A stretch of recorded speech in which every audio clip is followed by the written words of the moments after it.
अस्सलाम वालेकुम। उर्दू पॉइंट के साथ मैं हूं आपका मेज़बान मोहम्मद अकमल। मियां चन्नू के नवाही इलाका तलंबा की जो सरजमीन है अफसुर्दा हो चुकी है। यहाँ पर आज एक इंतहाई इंसानियत सोज वाक़या पेश आता है, जिसके बाद तलंबा की जो सरजमीन है, हर आंख जो थी वो अश्कबार हो चुकी है। मरूफ आलम दीन मौलाना तारक जमील साहब के जो बेटे हैं, जो कि दूसरे नंबर वाले हैं, आसिम जमील, आज उनकी डेथ हो जाती है। तकरीबन 8:30 बजे के करीब यह खबर आती है कि वो इस दुनिया में नहीं रहे, वफात पा चुके हैं। तो इस वक्त हम उनके रेस्ट हाउस पर मौजूद हैं।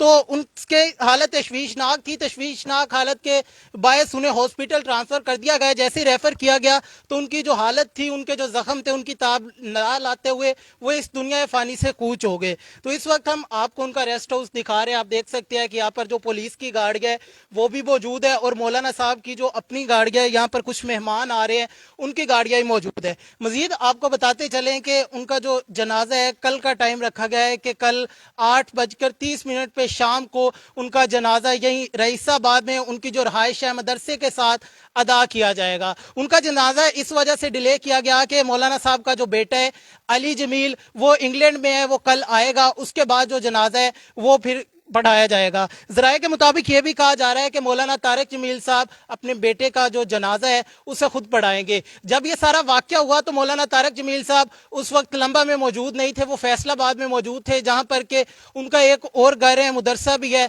तो वो भी ये वाक़या सुन के वहाँ से चले आए। पहले उन्होंने ट्विटर पर इस सारे वाक़े की तस्दीक की कि ये सारा वाक़या हुआ है, उनका जो बेटा है इस दुनिया में नहीं रहे। तो उसके बाद फिर पुलिस को यह कहा गया है कि हमने जो पोस्टमार्टम है वो नहीं करवाना। पोस्टमार्टम से भी इनकार कर दिया गया है, क्योंकि आरपीओ मुल्तान सुहेल चौधरी साहब की जानिब से यह कंफर्म किया गया है कि उन्होंने खुद अपने सीने में गोली मारी है, खुद अपनी जो जान है वो ली है। तो उसके बाद ये तमाम तर वाक़या जो था वो पेश आया है। तो उसके बाद पोस्टमार्टम का मना कर दिया गया है, क्योंकि एक सीसीटीवी फुटेज सामने आती है जिसमें वाज़े तौर पर देखा जा सकता है कि वो अपने जो सिक्योरिटी गार्ड है उसका असला लेते हैं, असला लेने के बाद उसी से खुद पर हमला करते हैं। मजीद जो भी अपडेट होगी आपको दिखाते रहेंगे।